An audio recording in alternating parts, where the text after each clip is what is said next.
This is the second in a series that we're doing on the power of faith in our lives. Last week we talked about faith in relationships, and today we're talking about faith in the healing process.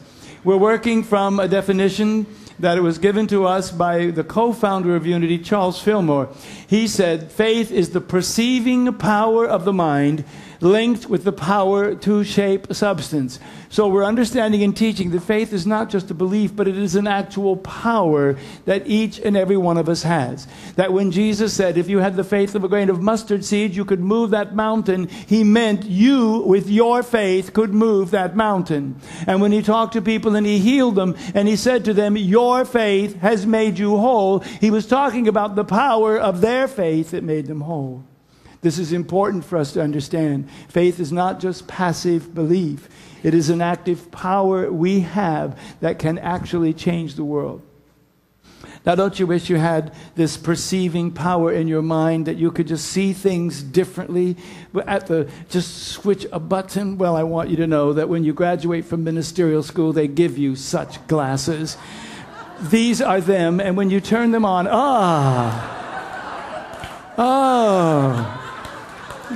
wow, I feel like dancing. Okay. Isn't it great? Some of you probably had drugs that make this happen, but let me tell you, it's wonderful to just, yeah, this is great. Well, there really isn't necessarily such glasses that do this, but there is the power of your mind. Because real perception, everything we see in this world that has meaning, comes from here. We give it the meaning. And that's really important for us to know. The great apostle Paul, when he was on the road to Damascus, had a conversion experience when he met the resurrected Spirit of Jesus. And he heard the voice of God, and God said to him something very important. He said, I'm sending you off to open the eyes of the outsiders so they can see the difference between dark and light and choose light, choose God.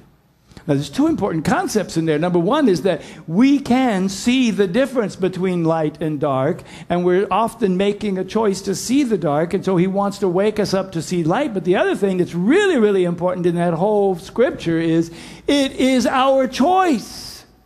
We get to choose God. We get to choose whether we see the light or the dark. It is our choice. And you may say, well, that's just the facts of what it is, what it is. No, what it is exists here first. Course in Miracles says that perception is the choice of what you want yourself to be, the world you want to live in. Everything you perceive is a witness to the thought system that you want to be true. So what we believe about the world is actually what we are going to see in the world. I want to give you an idea of how you can shift perception. Just look at these pictures. Now, you may have seen these pictures before. Here's the first one. What do you see? Do you see a beautiful young girl looking off into the distance over here? Can you all see her? Nod your heads. Good. I want to know you're awake. Yeah. Be sure your head comes back. Okay, good. How many of you can see the young girl? No shame. How many of you can see the old woman? Some of you didn't raise your hand. You don't see the old woman yet? I'll show you the old woman. You see the young girl, right? Everyone sees the young girl? Yes? Anybody not see her? I'll tell you. Oh, you don't see her? Okay. This is her hat. This is her ear. These are her eyes. That's her cute little perky nose. This is her chin and her necklace. And she's looking off like this. See her now? Okay, good. Now, you see the old woman? Everybody see the old woman? She has a wart on her nose. That's a distinguishing factor. Here's the wart. There's her eye right there. This is her nose. And this is her thin little mouth and her chin. So she's like this. See her? Can everybody see the old woman? Everybody see the young girl? No? Who cannot see it yet? I'm going to pray for you. For your power of perception. Do you notice how you have to shift in your mind to see it? That's your power of perception. I'm going to give you one more to look at. This is fun. How many can see the old cowboy? Easy, right? How many can see the young cowboy? There's a young cowboy? Yes, there is. This is his hat. This is his eyebrow. And this is his nose and his powerful chin. And there's his ear. He's like looking like this. He's better looking than me, but that's where he's looking. Can you see him now? You see the old man and you see the cowboy too? Good. But notice how your mind selectively picks one or the other. This is part of the great power of perception that we have. One of my favorite spiritual heroes is Mohandas Gandhi, and he said, if you could realize the nothingness of all that appears before your eyes, the nothingness of this material case that we see before us ever changing, then indeed there is peace for you down here. Peace which passeth all understanding, and happiness to which we are utter strangers. It requires an amazing faith, a divine faith, and a surrender of all that we see before us. We have to have a faith that's willing to let go of things. We have to be able to switch the perception in our minds to where we can see from the old man to the young cowboy, for the young beautiful girl to the old woman. We do that in our minds. We do it when we look at each other. So we might look at a person and go, and then we switch the person. I see the beloved child of God. Oh, now the other one's back. Oh, now the child of God is back. We can do it. It takes practice, but it's that vision that we see that gave Mother Teresa the ability to say the reason she dealt with all the lepers that she had to in the city of Calcutta is because in every face she saw the face of Christ. That's a perception. Now, we might think that this perception is kind of part of that miracle process of healing, and it is. The Course in Miracles says that a miracle is just a shift in perception. That's all it is. And these days, we are so locked into the outside world. We are so locked into looking at things and saying, well, that's the way it is. A miracle can't happen because we're not open to seeing things differently. We're not open to believing even that things can be differently. One of the best explanations of this is found in the Book of Mormon. And the reason why God ceases to do miracles among the children of men is because they dwindle in unbelief. This unbelief we have is one of the great reasons why we are dealing with a lack of miracles in our own life. Now, one of the granddaughters of Charles and Myrtle Fillmore is Connie Fillmore. And when she talks about healing, she says healing is a state of health, a condition of wholeness, completeness, entireness. And healing is merely the bringing forth of the natural, perfect Christ that exists within every person. So when we can change our perception to see that perfect Christ, that perfect pattern of life and holiness in ourselves and in other people, then we can bring it forth and experience wholeness and healing. I've invited Margie Hyatt to give us a little bit more about how that actually can happen. Thank you. Yeah. The very existence of the unity movement, indeed our presence as we gather on Sunday mornings in this chapel, rests on the profound healing experience of Myrtle Fillmore, one of the co-founders of our unity movement. As a young woman, child, growing up, Myrtle was a little sickly and frail, and her family history was that people in her family, several, had died of tuberculosis. And so her parents, noticing her condition, would reinforce what they believed to be true in Myrtle, that because of a family legacy, she was likely to develop tuberculosis, likely not to live a long life. And that's what she got imprinted in her consciousness, was that message. I'd like Myrtle to share a little bit more of the story for you.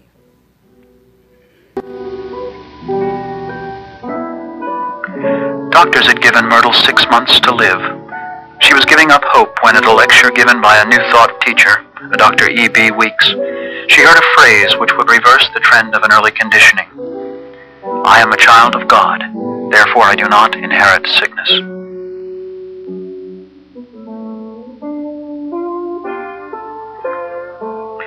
Her eldest son Lowell remembers this as a time when his mother became more cheerful.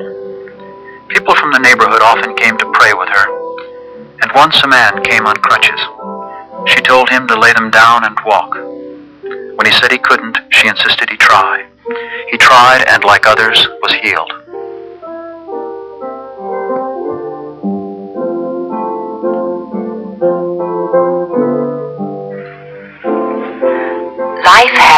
guided by intelligence in making all forms.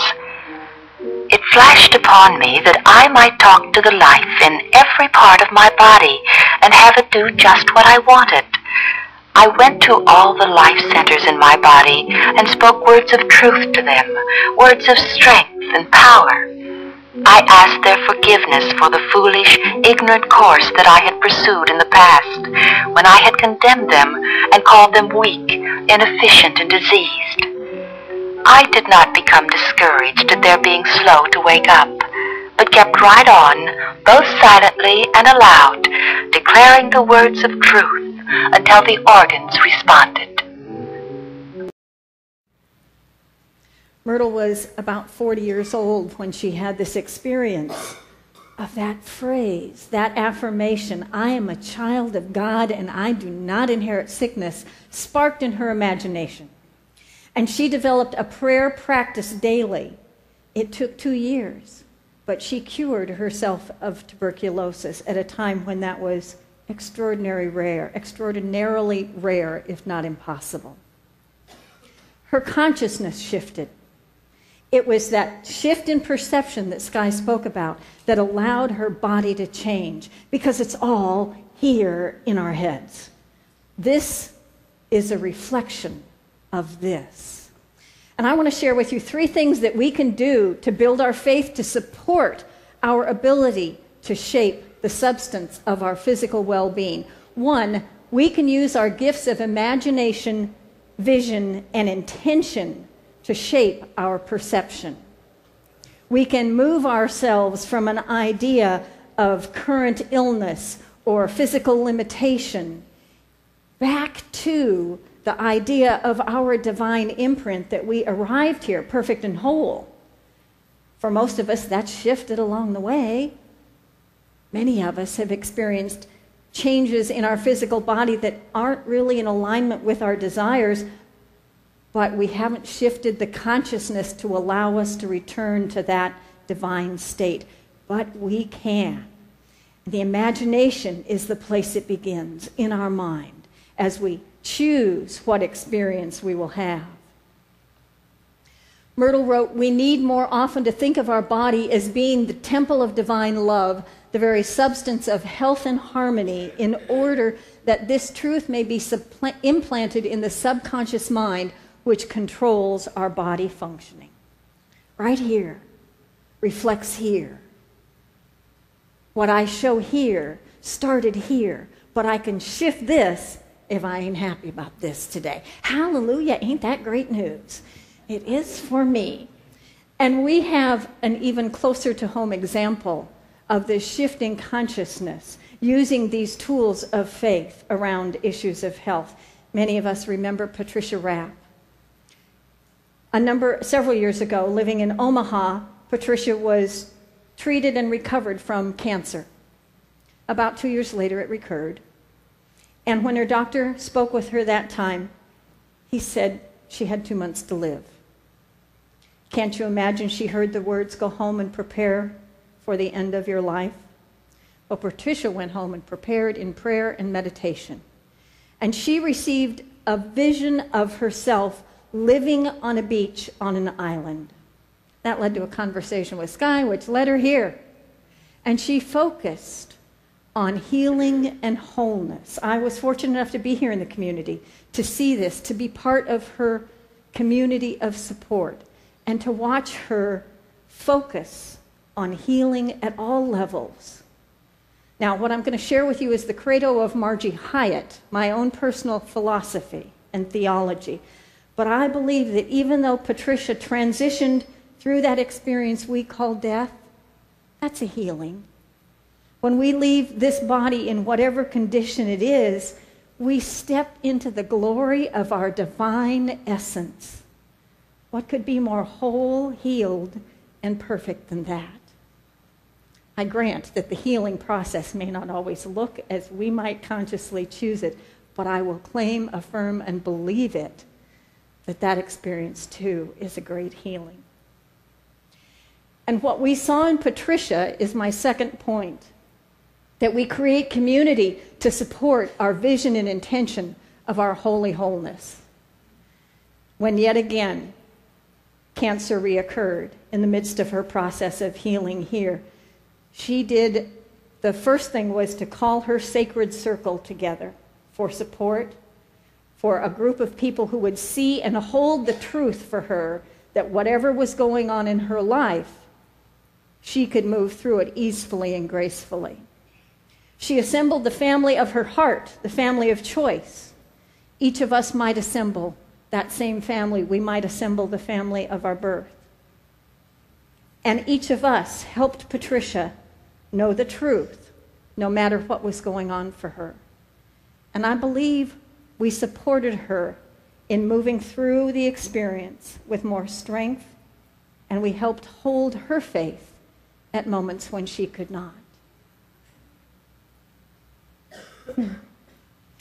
Patricia wrote a blog during the last year of her life while she was here.